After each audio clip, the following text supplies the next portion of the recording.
রাহুল গান্ধী স্যারকে আমার এই জন্যই ভালো লাগে। এই মানুষটিকে আমি সবসময় দেখেছি দেশের প্রান্তিক মানুষ, খেটে খাওয়া মানুষ, কৃষক, মজদুর, অটোওয়ালা, রিক্সাওয়ালা, ঝাড়ুদার, সমস্ত যেসব খেটে খাওয়া মানুষ আছে, যাদের জন্যে আমাদের ভারতবর্ষ সচল আছে, যাদের রক্ত ঘাম করা পরিশ্রমের জন্য আমরা ভালো থাকতে পারি, তাদের কথা এই মানুষটি, এই রাহুল গান্ধী স্যার সব সময়ের জন্য ভাবেন। এই দেখুন, কালকে তিনি যারা অটোওয়ালা তাদের সাথে দেখা করতে গিয়েছিলেন, তাদের অটোটা চালিয়েও দেখেছেন, তাদের সাথে একই সাথে বসে খেয়েছেন, তাদের কষ্ট, অভাব, অভিযোগ শুনেছেন। প্রতিনিয়ত গ্যাসের যে দাম বৃদ্ধি, তার জন্যে তাদের যে ইনকামে প্রভাব পড়ছে, সেই সব কষ্টগুলো তিনি শুনেছেন, তাদেরকে সান্ত্বনা দিয়ে এসেছেন, নিজের বুকের মাঝে আগলে নিয়েছেন। এটাই তো একজন বিরোধী দলনেতার ভূমিকা হওয়া চাই। সত্যি এই রাহুল গান্ধী মানুষটাকে আমি যতবার দেখি আমার মন ভরে যায়।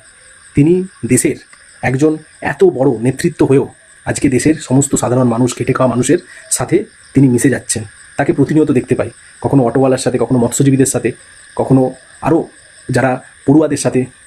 এই দেখলাম বেদান্ত এবং তার সহপাঠীরা, যারা সিবিএসসি বোর্ডের গাফিলতির নিয়ে প্রশ্ন তুলেছিল এবং সরকারের দিকে আঙুল তুলেছিল, তাদেরকে অ্যান্টি ন্যাশনাল ঘোষণা করে দেওয়া হয়েছিল। তাদের সাথে পর্যন্ত আমাদের রাহুল গান্ধী মহাশয় দেখা করে এসেছেন, বসেছেন। সেই সমস্ত বাচ্চা ছেলে যারা 17-18 বছর বয়স, যাদেরকে পাকিস্তানি বলে দেওয়া হচ্ছে, অ্যান্টি ন্যাশনাল বলে দেওয়া হচ্ছে, তাদের সাথে কথা বলে এসেছেন, দেখা করে এসেছেন। এটাই তো একজন বিরোধী দলনেতার ভূমিকা হওয়া চাই। সত্যি এই মানুষটিকে যতবার দেখি স্যালুট জানাতে ইচ্ছে করে।